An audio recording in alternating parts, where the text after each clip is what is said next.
فيلمنا بيبدأ بالجندي ده وهو داخل على حرب، والحرب دي بتكون شغالة من فترة من الوقت، وبنعرف اللي هو اسمه كويس وبيخش على طول جوه، وبيكون ده القائد بتاعهم، وبيكون شغال في المخابرات، وبيخش جوه وبينزل تخبيط في كل اللي موجود، وما بيرحمش ولا واحد حرفيا يا صديقي. في الأول والتاني والتالت ما بيرحمش ولا واحد، ولا حد بيقعد يعمل معاه أي حاجة. وبنشوف بعدها على طول اللي في واحد من زملاته انصاب، وبيخش على طول على جوه، ويفضل يقتل في الكل، وما بيكونش راحم ولا واحد حرفيا. يمين شمال شمال يمين، ما بيرحمش ولا واحد. على طول بنشوف اللي هو طالع للقائد الكبير بتاعهم، بيفضل معاه حبه، بس بنلاقي اللي هو خلص عليه. على طول بينتهي بينا المشهد بيه وهو كان نازل من قلب التريلا دي، وبيخش على الحانه، وبيخش يقول للبت انا عاوز اي حاجه بارده تروق اعصابي، وفعلا بتقول له حاضر. وبنشوف مره واحده اللي هو لفت دماغه واحد كان بيلعب قمار في المكان، وبيروح عنده بيقول له انا عاوز العب معاك، وبيقوم جاي له انت معاك فلوس عشان تلعب؟ بيقول له لا. قام جاي له خلاص، طب خلاص انا عاوز العب على الساعه اللي معايا. وفعلا بيقول له ماشي. بيقوم جاي للعيال خلاص اقعدوا انتوا يا عيال انا هلعب مع السائر الجديد. وفعلا بيقعد جنبه ويقعدوا يلعبوا فتره من الوقت طويله. ومره واحده بنشوف اللي خلاص كان كويس خلص على كل اللي معاه، وما كانش معاه ولا جنيه حرفيا يا صديقي. وبنشوف بعدها على طول الكويس ده كان خلاص راخد الفلوس بتاعته والساعه بتاعته. بس مره واحده بنشوف الرئيس العصابه بتاعهم بيقول له انت دخول الحمام ازاي خروجه.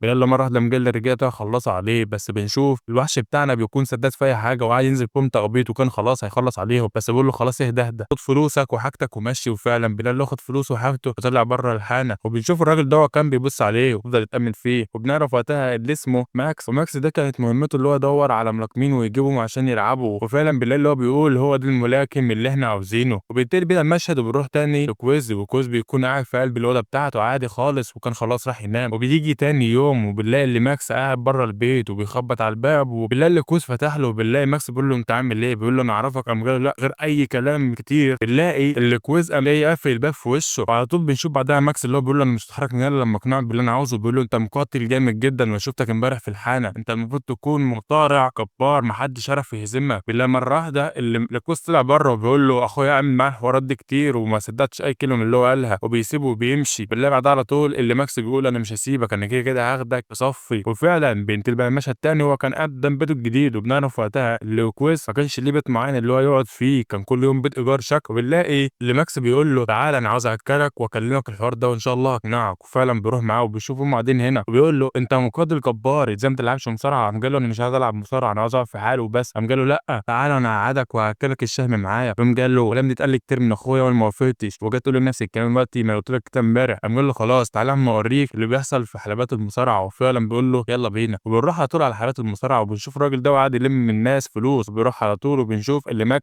بداله وقال له هيجاب معاه مقاتل عنيف عاوز يخش معاك. وفعلا بالله اللي هو قام قال له ماشي. وبيرجع تاني وبنرجع تاني للناس اللي كانت بتقاتل، وبيقوم جاي قايل كلمه واحده مفيش قواعد موجوده في القتال ده، اللي هيموت هو الخسران. وبيقوم قال خلاص فايتوا. وفعلا بيبداوا اللي هم يضربوا ببعض، ما كانوش راحمين بعض يا عزيزي، نازلين في بعض تخبيط ومش راحمين ولا واحد تاني. هما الاثنين كانوا وحوش حرفيا موجوده. بس الواد الهضبه ده بالله اللي هو قام جاي مخلص على التاني بالضربه بالظبط. بالله اللي هو خد الفلوس فمشى. قام جاي الراجل قعد تاني يتكلم ويقول عندنا محارب تاني واول مره نشوفه، وفي محارب قديم الكل بيحبه فعلا بيخش، والكل بيراهن على المحارب القديم دوت ما كانش حد يعرفه اللي هو مين يا صديقي. بيعرف وقتها اللي هو كويز. ماكس ما بيكونش عارف اسمه وعاوز يعرف اسمه بأي طريقه عشان يدخله في المصارعه. بيقول له انتهى بقى مش عايز العب في اللعبه دي. وفعلا بتشوف بعدها على طول اللي هو خلاص كان همشي. بس بالله اللي ماسك الحلبه بيقول على واحد جبان جديد دخل معانا في القايمه. لا اللي قاعد يتريق عليه، وكوز ما بيسمحش بكده بيقول له خلاص انا هخش. وفعلا بالله اللي هو بيخلع هدومه وداخل، والراجل بيجي يهجم عليه. بالله اللي كويس خلص عليه في اقل من ثانيه حرفيا يا صديقي، كبتر بوتين بس وخلص عليه. امال انت عاوز اكتر من كده ايه؟ ونشوف بعدها على طول اللي ماكس خد الفلوس وطلع يتحرك بيها ولا اي حاجه حصلت حرفيا. وبنشوف بعدها اللي الشرطه وصلت والكل طلع يجري يركب عربيته وطالعين يجروا. وبنلاقي اللي ماكس وكويز قاعدين في اربع عربيه ماكس، وبيقول له خد فلوسك دي فلوسك وانا هاخد العمله بتاعتي. بعدها على طول بيقول له انت رايح فين؟ بيقول له ودينا على امريكا. وفعلا بالله اللي هم بداوا يتحركوا على المكان اللي هو قال له عليه. وبنشوف بعدها على طول اللي ماكس جه يساله بيقول له وانت ليك بيت معين هتروح عليه؟ قام جاي قال له لا ماليش اي بيت معين. قام جاي له خلاص انا هوديك عند اخت ميس. وبنروح لاخت ميس وبنشوف اللي الراجل ده كان عندها وقاعد يفتش في كل حته عندها، وبنعرف اللي هو حبيبها وبيكون جوزها مات اصلا من زمان. وبيفضل يفتش في حاجات كتير في قلب البيت وبيكسر في البيت يعتبر. مره واحده بيروح على بنت ميس وبيقول لها هو انت اللي خدت الفلوس صح؟ قالت له ما خدتش حاجه. فميس بتقول له ما تكلمش بنتي. قام جه خبطها بالقلم وقال لها معلش. فميس قام كده ده بره. هو طالع بره بيشوف اللي كويز وماكس وصلوا على المكان، وهو طالع بيقول له انت عملت ايه؟ قام جه قال له ما عملتش حاجه. ومره واحده قام جه راح على كويز وكان عاوز يضربه، بس الكلام ده ما بيحصلش، وبنلاقي اللي كويز قام جاي معاه بالواجب كله من غير حتى ما اي حد يتكلم، وبنشوف اللي هو ماشي، وعلى طول بعدها بنشوف اللي ماكس طلع يطمن على اخته بالله حصل لك اي حاجه بسبب الواد ده، قام جاي قال له لا ما حصلش اي حاجه. وبنشوف بعدها على طول اللي ماكس سابه ومشى وراح عند الراجل ده، واول ما بيوصل هناك الراجل بيقول له هي فين الفلوس اللي عليه، بيقول له ما جبتش حاجه النهارده، قام قال له انت هتهزر، قام قال له انا جبت هدومك بس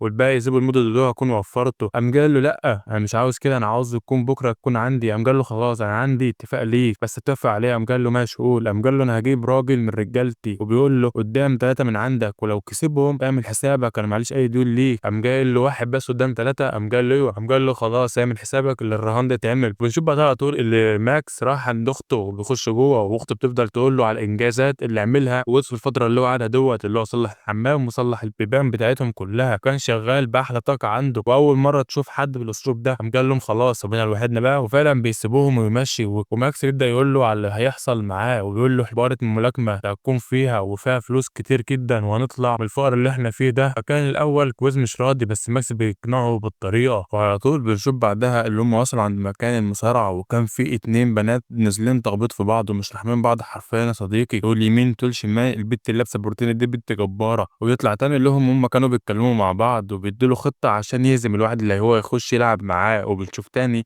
البت البريطانيه خلصت على البت اللي معاها، واللي هي كويز داخل على الحلبه خلاص، والواد هيجي معاه خلاص وزنه في قلب الحديده، وما كانش الواد سايبه، بس محدش يعرف اللي كان كويز هو اللي كان بيضرب فيه وهو اللي كان معلمه الادب حرفيا يا صديقي. وبنشوف بعدها على طول كويز قام جاي زي الواد اللي عنده، قام جاي على طول خبط بوكس مخلص عليه، وكله كان فرحان ساعتها وبيطلع ياخدوا الفلوس وكانوا ماشيين خلاص، بس الراجل بقى فهم تاني وبيقول لهم انا عاوز الفلوس اللي عليك عشان خاطر هسيبك تمشي، فبيقولوا له انتوا متفقين امبارح اللي هيحصل، قايلين اللي هو كسب خلاص مش هيدفع لك اي حاجه، قام جاي قال لهم خلاص انا عندي ليك مهمه تانيه خالص، اللي انت تكسب الراجل اللي معايا ده ولو كسبته خلاص مش هاخد منه ولا جنيه، وفعلا بيقول له خلاص ماشي، وبيخشوا جوه الحلبه وبنلاقوا اللي هم نازلين تخبيط في بعض ومش راحمين بعض خالص، والاتنين بيكونوا يعتبر في نفس المستوى، بس كويس على طول بنشوف اللي هو قاعد يفتكر حاجات كتير في دماغه وما كانش قادر اللي هو على رجله حرفيا يا صديقي، ومره واحده اول ما الواد اللي قصاده بيزعق بنشوف اللي كويس قام جاي قايم عليه مره واحده وراح ضربه وقعد يضرب فيه لما كان خلاص هيخلص عليه خالص، بس بالله اللي ماكس قام جاي داخل عليه جوه وشاله بالعافيه من عليه يا صديقي وخده ومشى، وبنشوفهم اللي هم مبسوطين جدا واللي هم قسموا الفلوس وكانوا في غايه السعاده بيها. وبنروح تاني لميس، وميس كانت قاعده في قلب بيت معزز المكرمه، مره واحده بيخش عليهم الجماعه دمت، ودمت بيكون الشرطه، والبيت دي بيكون اسمها ستان وسالة،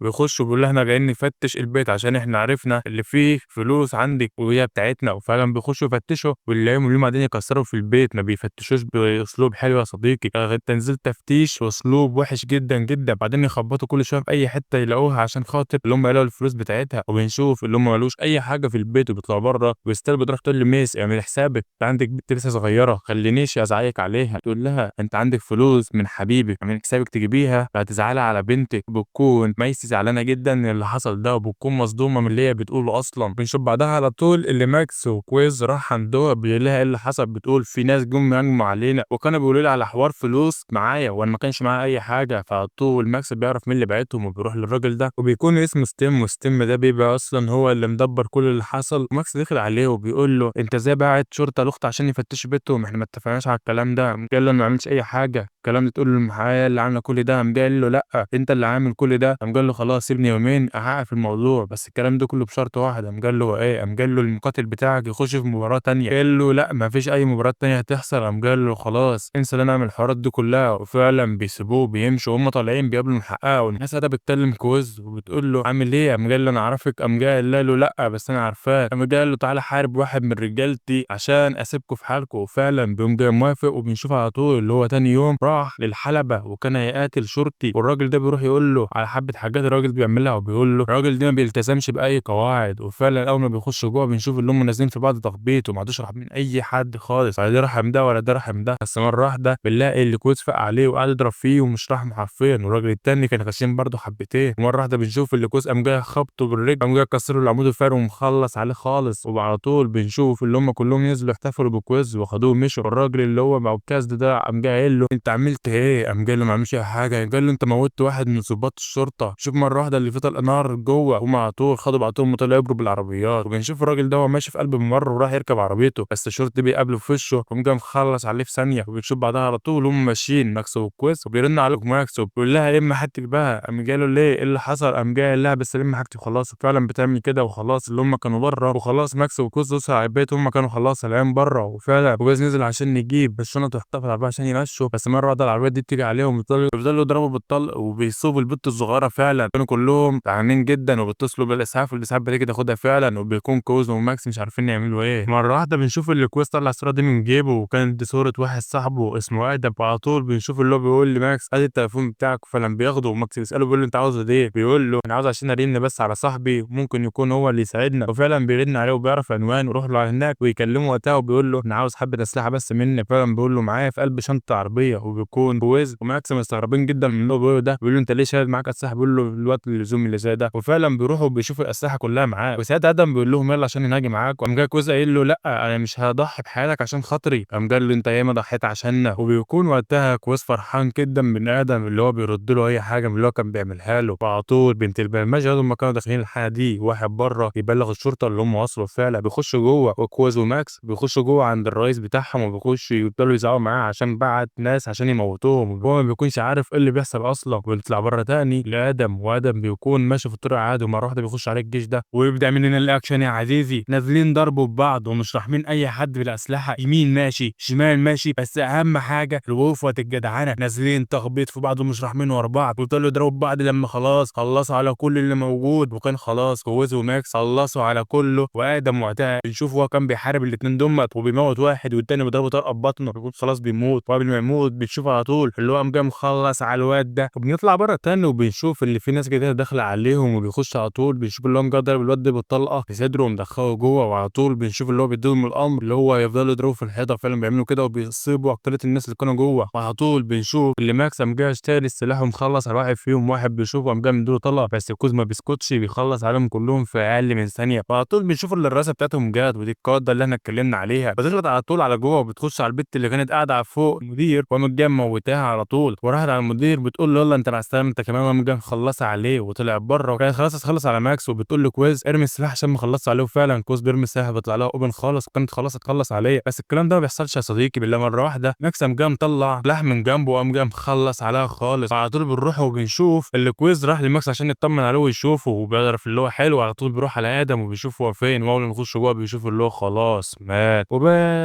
بس كده وصلنا لآخر فيلمنا، لو عجبك الفيلم ما تنساش اللايك الجميل، الاشتراك في القناة، وأشوفك في فيديو جديد وسلام.